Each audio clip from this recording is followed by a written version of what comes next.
बिस्मिल्लाहिर्रहमानिर्रहीम। Welcome back to PPSC and APSC math center. हमने PPSC का टेस्ट 2015 स्टार्ट किया हुआ था, जिसके हम 55 क्वेश्चंस कंप्लीट कर चुके हैं। आज हम देखते हैं क्वेश्चन नंबर 56। क्वेश्चन नंबर 56 में हमसे क्या पूछा गया, solution of Y prime is equal to X plus Y over X is. हम ये देखें, अब होमोजीनियस भी है, लीनियर डिफरेंशियल इक्वेशन भी है। और क्वेश्चन नंबर 55 में भी हमें एक लीनियर डिफरेंशियल इक्वेशन ही दिया गया था और हमने ऑप्शंस में से आइडेंटिफाई करना था कि कौन सा लीनियर डिफरेंशियल इक्वेशन है। और क्वेश्चन 56 में हमसे लीनियर डिफरेंशियल इक्वेशन दी गई है और हमसे उसका सोल्यूशन पूछा गया। 55 में हमें आइडेंटिफाई करना और 56 में उसका सोल्यूशन फाइंड करना। मतलब आपको फिर लीनियर डिफरेंशियल इक्वेशन का पता होना चाहिए वो क्या होती है और उसका सोल्यूशन कैसे फाइंड करते हैं, उसको सिंप्लीफाई कैसे करते हैं। लीनियर डिफरेंशियल इक्वेशन क्या होती है वो तो मैंने अब बता दिया क्वेश्चन 55 में। क्वेश्चन 56 में अब उन्होंने कहा है कि उसको सोल्यूशन भी फाइंड करो, उसको सिंप्लीफाई करें कि कैसे करते हैं। अब इसमें मैं थोड़ा सा हिंट दे देती हूँ कि कैसे क्या होती है लीनियर डिफरेंशियल इक्वेशन। वो होती है Y prime plus function of X होता है into Y is equal to Q of X होता है इन टर्म्स ऑफ वाई। मतलब अगर वाई के रिस्पेक्ट में है तो Y prime plus function of, फिर वाई का अगर डेरिवेटिव है तो function of X into Y is equal to function of X होना चाहिए उसकी राइट साइड पे। और ये P of X Q of X ये फंक्शन ऑफ एक्स भी हो सकते हैं और ये कॉन्स्टेंट भी कोई हो सकते हैं। जिस तरह नेक्स्ट क्वेश्चन था 55 से कोई 54 या 3 था, जिसमें हमारा ये पी ऑफ एक्स 0 ही हो गया था और किसी एक क्वेश्चन में जहाँ Y prime is equal to 5 था वहाँ ये क्यू ऑफ एक्स कॉन्स्टेंट हो गया था और एक फंक्शन था जिसमें पी ऑफ एक्स ही 0 हो गया था। और हाँ, उसी क्वेश्चन में था Y prime is equal to 5 है तो क्यू ऑफ एक्स भी उसमें कांस्टेंट हो गया और उसका वाई जो साथ जो फंक्शन ऑफ एक्स होना चाहिए वो 0 ही हो गया था और ये सारा खत्म ही हो गया था Y prime is equal to 5। तो ये भी एक लीनियर डिफरेंशियल इक्वेशन थी। अच्छा, क्वेश्चन नंबर 56 में देखें अब इसका सोल्यूशन कैसे फाइंड करें। सबसे पहले तो इसको लीनियर डिफरेंशियल इक्वेशन मतलब इस तरह की फॉर्म में इसको कन्वर्ट करते हैं, फिर इसका सोल्यूशन निकलेगा। इसको अगर इस तरह के में कन्वर्ट करें तो कैसे होगा ये, इसका इस फ्रैक्शन पहले सेपरेट कर लें वाई प्राइम, तो ये क्या बनेगा,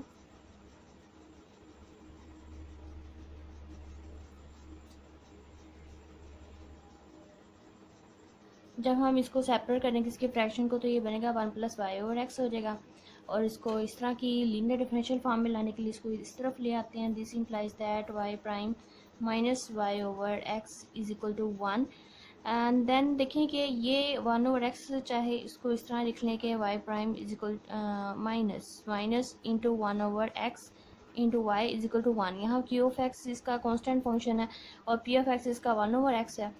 अब ये एक लीनियर डिफरेंशियल इक्वेशन है। लीनियर डिफरेंशियल इक्वेशन का सोल्यूशन कैसे फाइंड करते हैं, इसका इंटीग्रेटिंग फैक्टर निकालते हैं। इंटीग्रेटिंग फैक्टर कैसे निकालते हैं कि वाई का जो मल्टीपल होता है फंक्शन ऑफ एक्स जो होता है वो integrating factor is equal to वो एक्सपोनेंशियल की पावर में उसको इंटीग्रेट कर लेते हैं 1 over X D X. And integration of 1 over X is log of X और log एंड ई कैंसिल हो जाए, cancel out and is equal to X. Integrating factor आ गया एक्स। अब उसको गिवन इक्वेशन इससे मल्टीप्लाई कर देते हैं जहाँ से इंटीग्रेटिंग फैक्टर निकाला था। अब इंटीग्रेटिंग फैक्टर निकाल के इसे गिवन इक्वेशन से हम मल्टीप्लाई जब करेंगे तो क्या बनेगा, ये इधर ही मल्टीप्लाई कर लेते हैं। Implies that X Y prime minus जब एक्स एक्स से कैंसिल हो जाएगा वाई इज इक्वल टू इधर एक्स आ जाएगा। अब इसको ये आगे फॉर्म, अब वाई प्राइम को पहले कर लेते हैं D Y over D X. इसको ही इधर नेक्स्ट कर लेते हैं कि ये क्या बनेगा, एक्स एक्स वैसे ही रहेगा and D Y over D X minus Y is equal to x.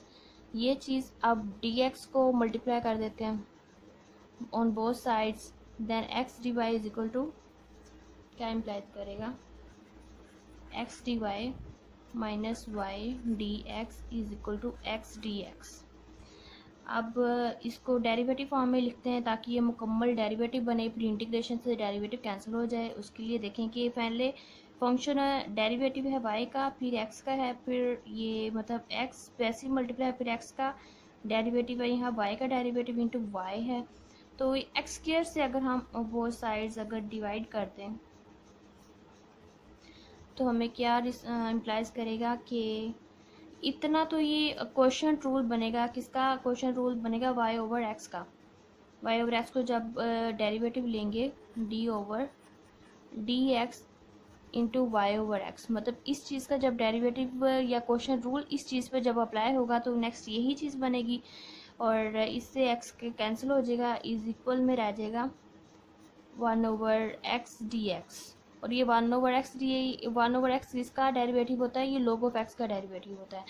तो ओवरऑल क्या बनेगा, ये d over D X Y over X का डेरिवेटिव, क्योंकि हम करेंगे ये इंटीग्रेशन एंड इंटीग्रल कैंसिल हो जाएगा और बाकी रिमेनिंग क्या बचेगा, y over X, this overall this implies that y over x is equal to and this integration जब इसको कैंसिल करेगी देन कांस्टेंट ऑफ इंटीग्रेशन भी तो आएगा log ऑफ x प्लस, अब k ऑप्शंस में k as a constant use किया गया तो हम यहाँ पे k ही ले लेते क्योंकि चारों ऑप्शंस में k ही यूज़ किया गया, तो हम k को ही एज कांस्टेंट लेते हैं यहाँ पे log ऑफ k। log की प्रॉपर्टी है जब दो log आपस में ऐड हो रहे हैं तो वो मल्टीप्लाई हो जाते हैं, इनको मल्टीप्लाई कर लें, log ऑफ kx हो जाएगा।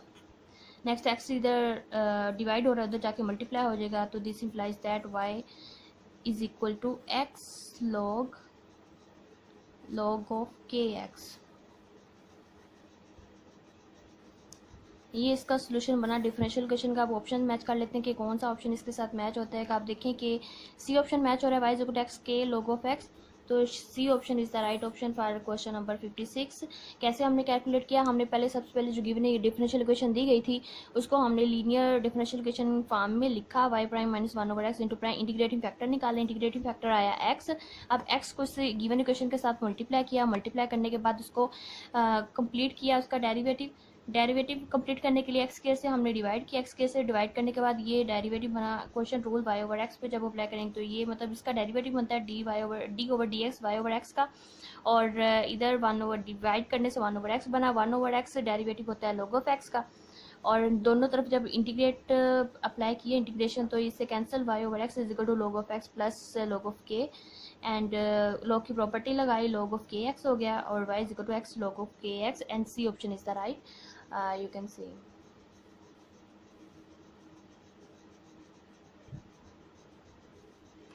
नेक्स्ट क्वेश्चन नंबर 57 देखते हैं। नेक्स्ट क्वेश्चन नंबर 57 देखें। 57 में हमसे पूछा गया which of the following differential equation is not exact.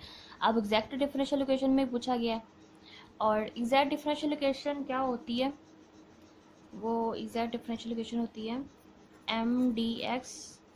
Exact होने के लिए डिफरेंशियल इक्वेशन क्या होती है, M D X plus N D Y is equal to 0। Exact के लिए क्या होता है कि ये डिफरेंशियल इक्वेशन एग्जैक्ट हो सकती है, कब हो सकती है, जब m का derivative with respect to y लें, मतलब M Y is equal to N X हो जाए। अगर ये कंडीशन अगर सेटिस्फाई होती है तो इस डिफरेंशियल इक्वेशन को कहेंगे कि ये एग्जैक्ट है। अब डिफरेंशियल इक्वेशन तो हमें चार ऑप्शंस में दी गई हैं और हमने अब फाइंड करना है कि कौन सी एग्जैक्ट नहीं है, ये बताना है कि कौन सी एग्जैक्ट नहीं है। हाईलाइट कर लें वर्ड के, हमने क्या बताना है, नॉट एग्जैक्ट बतानी नहीं है, कौन सी एग्जैक्ट नहीं है वो बतानी है। अब ऑप्शंस इसके देखें कि सारी मतलब बहुत ज़्यादा टाइम लेने वाली, और कॉम्पिटेटिव एग्जाम में इतना टाइम भी नहीं होता कि अब सारी इक्वेशंस को सोल्व करने बैठ जाएं। तो देखें कि सबसे डिफरेंट कौन सी है, जो सबसे थोड़ी सी डिफरेंट लगे, या सारी छोटी हैं और एक लेंथी लग रही है, या एक छोटी सी इक्वेशन है सिंपलेस्ट फॉर्म में है और बाकी मतलब थोड़ी सी लेंथी लग रही है, तो सिंपलेस्ट को पहले सोल्व करके देख लें। अगर सारी सिंपलेस्ट में तीनों ऑप्शन आ रहे हो और एक ऑप्शन थोड़ा सा है कि 2 स्टेप्स 3 स्टेप्स के साथ है, तो उसको सोल्व करके देख लें। अब मैं अगर इन चारों ऑप्शंस को देखूं तो कौन सा डिफरेंट लग रहा है कि ये थोड़ा सा सिंपल फॉर्म में है। इसके देखें कि इसमें भी trigonometric function sine cos by आ रहा है और इसमें भी एक्सपोनेंशियल आ रहा है और इसमें भी थोड़ा सा है, ये थोड़ी सी मुझे सिंपलेस्ट फॉर्म लग रही है। इसको ही सबसे पहले करके चेक करते हैं कि क्या ये एग्जैक्ट है या नहीं। एग्जैक्ट होने के लिए ये कंडीशन सेटिस्फाई करनी चाहिए, मतलब अब डी एक्स के साथ जो वाई है वो एम है, इसको विद रिस्पेक्ट टू जब मैं करूँगी वाई के रिस्पेक्ट में डेरिवेटिव लेंगे तो वाई आ जाएगा। That's mean partial M over partial Y जब इसका करेंगे तो इज इक्वल टू वाई का डेरिवेटिव, मतलब ये कर लो कि D Y over D Y is equal to 1 ही आ जाएगा। एंड माइनस एक्स का जब derivative with respect to X लेंगे तो इसका डेरिवेटिव हो जाएगा -1, मतलब partial N over partial X is equal to -1। देखिए अब यहाँ पे M Y not equal to N X, मतलब एम वाई इक्वल नहीं आया एन एक्स के, दैट में ये 1 है और ये -1 है, 1 नॉट इक्वल टू -1। यहीं से अब यही ऑप्शन पता चल गया कि ये एग्जैक्ट नहीं है। ये भी आपका एक ट्रिक मिल गया कि जब भी इस तरह के ऑप्शंस आए तो ये सिंपलेस्ट फॉर्म में है, बाकी थोड़े मिलते जुलते हैं, जो थोड़ा सा डिफरेंट ऑप्शन लगे ना उसको ही आप सिंप्लीफाई करके ये वेरीफाई कर सकते हैं क्वेश्चन के साथ। अब देखें बी ऑप्शन ही मेरा वैसे ही मैंने चूज़ किया था, ये सिंपल फॉर्म में, तो उसको जल्दी सॉल्व हो जाएगा। इसको करके देखते हैं और यही मेरा नॉट एग्जैक्ट उस कंडीशन को सेटिस्फाई कर रहा है, तो बी ही ऑप्शन मेरा राइट है, विच इज़ नॉट एग्जैक्ट डिफरेंशियलिकेशन। बाकी ऑप्शंस को चेक करने की ज़रूरत ही नहीं है क्योंकि ऑप्शन ही हमने एक चूज़ करना था। बाकी वैसे मैंने चेक करके देखे हैं कि बाकी वो एग्जैक्ट बनती हैं, बस ये ऑप्शन एग्जैक्ट नहीं बनती थी और हमने यही बताना है, तो बी ऑप्शन राइट है। बाकी आप चेक करना चाहें तो आप भी कर सकते हैं, मैंने किया है, सारी बनती हैं एग्जैक्ट इक्वेशन। मतलब मैंने बताया कि एग्जैक्ट डिफरेंशियल इक्वेशन होती क्या है और उसको कैसे चेक किया जाता है, तो आप चेक कर सकते हैं। मतलब dx के साथ जो फंक्शन होगा उसको y के रिस्पेक्ट में डेरिवेटिव लें और dy वाली के साथ x के रिस्पेक्ट में डेरिवेटिव लें, फिर दोनों अगर इक्वल आती हैं तो वो एग्जैक्ट होती है, अदरवाइज नहीं होती। तो बाकी ऑप्शन को आप चेक कर सकते हैं। नेक्स्ट हम क्वेश्चन नंबर 58 देखते हैं। क्वेश्चन नंबर 58 तो इंतहाई आसान है, बस इसमें क्वेश्चन 56 में हमने क्या किया था, हमने डिफरेंशियल इक्वेशन हमने सोल्यूशन निकालना था उसका, हमने फिर इंटीग्रेटिंग फैक्टर लेके उसको मल्टीप्लाई करके उसका सोल्यूशन निकाला। और 58 उसका थोड़ा सा मतलब हाफ कर लो सोल्यूशन का, हाफ कैसे, हाफ से भी हाफ है कि सिंपल हमने इसमें इंटीग्रेटिंग फैक्टर ही निकालना, मतलब इक्वेशन दी गई है वो भी लीनियर डिफरेंशियल इक्वेशन फॉर्म में दी गई है और हमने सिर्फ इसका इंटीग्रेटिंग फैक्टर निकालना, सोल्यूशन वगैरह नहीं निकालना, उसको मल्टीप्लाई इंटीग्रेट वगैरह नहीं करना कुछ भी। अब इंटीग्रेटिंग फैक्टर निकालने के लिए y प्राइम में है इंटू वाई और इसके जो 4/x है वो इसकी इंटीग्रेटिंग फैक्टर में आ जाएगा। Integrating factor is equal to E raise to power, इसके log ऑफ x ले लेते हैं 4/x का, 4/x into D X is equal to E raise to power 4 1/x और येगा log of x and then 4 इसकी पावर बना दे, log की प्रॉपर्टी है के साथ जो चीज़ मल्टीप्लाई है वो पावर में बन जाती है, log x raise to power 4, then these are cancelled, exponential and log cancel is equal to X raise to power 4। तो इसका जो इंटीग्रेटिंग फैक्टर हमने निकालना था वो आ गया एक्स रेज़ टू पावर 4। तो इंटीग्रेटिंग फैक्टर ही हमने निकाला which is a right option, ये हमने डायरेक्ट कैलकुलेट किया और इसका ये राइट ऑप्शन है। बाकी ऑप्शन चेक करने की जरूरत ही नहीं है, वेरी इजी क्वेश्चन था ये, तो आपको अगर इंटीग्रेटिंग फैक्टर निकालना आता है तो आप ये क्वेश्चन देख के भी निकाल सकते हैं, बहुत आसान क्वेश्चन था ये। क्वेश्चन नंबर 59 में हमसे एरिया फाइंड करने का कहा गया, area bounded by the curve की इक्वेशन दी गई है, y is equal to 4 minus X square. अगर ये y is equal to minus X square हो तो ये below the y axis form में कोई पैराबोला बनेगा x अगर पावर इवन नंबर में है तो ये पैराबोला बनेगा और माइनस में है तो ये below the y axis parabola form की ये इक्वेशन दी गई है हमें। और एरिया हमने इसका फाइंड करना है, एरिया बाय डेफिनेट इंटीग्रल हम फाइंड करते हैं किसी कर्व का एरिया फाइंड करने के लिए। डेफिनेट इंटीग्रल हमें बताते हैं area under the curve x axis के अलोंग, तो एक्सिस के अलोंग है तो y इज इक्वल टू 0 रख के हम फिर इसकी पहले लिमिट्स निकाल लेते हैं, फिर उसको डेफिनेट इंटीग्रल अप्लाई करके इसकी एरिया इसका भी फाइंड कर लेंगे। ऑप्शंस तो फिर बाद में देखेंगे कि क्या राइट बनता है, इसको अब क्वेश्चन ही है डायरेक्ट इसको सोल्व करते हैं। अब 4 minus X square is equal to, सबसे पहले तो हम 0 रखते हैं, 4 माइनस एक्स के जो हमें गिवन दिया गया था उसको 0 रखें क्योंकि एक्स एक्सिस के रिस्पेक्ट में हमें ये फाइंड करना है, तो ये बनेगा X square is equal to 4, this implies that X is equal to plus minus 2, इसकी लिमिट्स आ गई। अब डेफिनेट इंटीग्रल अप्लाई करिए, area of the bounded curve find कैसे किया जाता है, एरिया इज इक्वल टू इसकी जो लिमिट्स हैं पहले फार्मूला लिखती हूँ वो क्या होता है, ए टू बी मतलब इसकी लिमिट्स होती हैं और function of X into D of X होता है। अब इस पर लिमिट्स अप्लाई करें, लोअर लिमिट -2 अपर लिमिट +2 और फंक्शन क्या है 4 माइनस एक्स स्क्वायर, सिंपल इसको इंटीग्रेट कर लें और एरिया फाइंड कर लें क्या आएगा। और देन ये क्या बनेगा, इसको इंटीग्रेट जब करेंगे 4x माइनस, या इसको इंटीग्रेशन अगर पता ही होगी क्या होती है फिर भी थोड़ा सा करके बता देती हूँ, 4 dx कर लें -2 to +2 and X square dx कर लें, ठीक है। अब नेक्स्ट, अब 4 की इंटीग्रेशन क्या होती है 4x और इसकी लिमिट्स -2 टू 2 है। नेक्स्ट एक्स स्क्वायर की इंटीग्रेशन एक्स क्यूब बाई 3, इसकी लिमिट्स -2 टू +2, लिमिट्स अप्लाई करें तो क्या बनेगा 8 माइनस प्लस 8 हो जाएगा, 8 + 8, तो नेक्स्ट अब माइनस इंटू, अब 2 अंदर मल्टीप्लाई करें तो 8/3 minus upper limit minus lower limit होती है तो माइनस इसके अंदर अप्लाई करेंगे तो माइनस लगेगी, इस माइनस के साथ ये प्लस हो जाएगा 8/3, then 16 minus 16/3 which is equal to 48 48 minus 16 by 3 which is equal to 32/3. So D option is the right. Question number 15 है ये क्वेश्चंस बहुत आसान थे वैसे, 50 to 60 तक ये 10 क्वेश्चन डिफरेंशियल क्वेश्चन से लिए गए थे, bounded area and integrating factor and linear differential question से रिलेटेड सारे क्वेश्चन थे, बहुत आसान थे। अब एरिया बाउंडेड कर हमने निकालना था सिंपल, उसको डेफिनेट इंटीग्रल मतलब इक्वल टू 0 रख के पहले उसकी लिमिट्स निकाली, फिर वह डेफिनेट इंटीग्रल अप्लाई करके हमने उसको सिंपली इंटीग्रेट कर लिया एफएससी लेवल के क्वेश्चन की तरह, उसको इंटीग्रेट करके उसका डायरेक्ट आंसर निकाले which is D option 32/3। Very easy. Next हम देखते हैं क्वेश्चन नंबर 60। क्वेश्चन नंबर 60 में हमसे स्केलर के बारे में पूछा गया कि कौन सा जो मतलब इनको कैलकुलेट करने के बाद स्केलर आएगा, A dot B into C, मतलब A and A B C are the vectors. So अगर फर्स्ट टू मतलब ए एंड बी का अगर डॉट प्रोडक्ट लिया जाए और सी के साथ मल्टीप्लाई करें तो क्या आता है, मतलब इन सबको क्या आता है मल्टीप्लाई करने या इनका क्रॉस डॉट लेने से क्या आता है, कौन सा ऑप्शन मतलब कैलकुलेट करने के बाद हमें स्केलर क्वांटिटी देगा। तो पहले तो आपको स्केलर वेक्टर का डिफरेंस सारा पता होना चाहिए, वो मैं फिर सारा आपको बताती हूँ कि क्या होता है। As we know that dot product of two vectors is the scalar quantity and the cross product of two vectors gives vectors। Cross product हमें दो वेक्टर्स का क्रॉस प्रोडक्ट ले तो वेक्टर्स मिलते हैं और दो वेक्टर्स का हम डॉट प्रोडक्ट ले तो हमें स्केलर क्वांटिटी मिलती है। ये हम पहले से जानते हैं और हर स्टेप को मैं साथ साथ इसलिए लिखती हूँ क्योंकि ये किस्म के ये नोट्स ही तैयार हो रहे हैं और इसकी पीडीएफ, इसका क्वेश्चन ये सब सारा टेस्ट कंप्लीट होने के बाद मैं पीडीएफ डिस्क्रिप्शन में डाल देती हूँ और इसलिए मैं सारे स्टेप बताने के साथ साथ थोड़ी कोशिश होती है कि साथ साथ लिखते भी जाऊँ। अब हम ऑप्शन चेक कर लेते हैं कि डॉट प्रोडक्ट लें तो वेक्टर स्केलर आएगा, जब स्केलर को किसी वेक्टर से मल्टीप्लाई करेंगे तो एक वेक्टर ही आएगा, लेकिन हमसे स्केलर पूछा गया तो ए ऑप्शन राइट नहीं होगा। एंड बी ऑप्शन देखें, और बी क्रॉस सी, जब क्रॉस प्रोडक्ट से हमें वेक्टर मिलता है, वेक्टर का जब वेक्टर से डॉट प्रोडक्ट लेंगे तो स्केलर बनेगा, दैट्स मीन ये स्केलर है, तो B option is the right. Next C option देखें, इससे भी दोनों का क्रॉस लेंगे तो ब्रैकेट को सॉल्व किया जाता है ना, तो पहले ब्रैकेट को सॉल्व करने वेक्टर मिलेगा, वेक्टर का वेक्टर से क्रॉस लेंगे तो फिर एक वेक्टर आएगा, तो ये तो वेक्टर हो गया।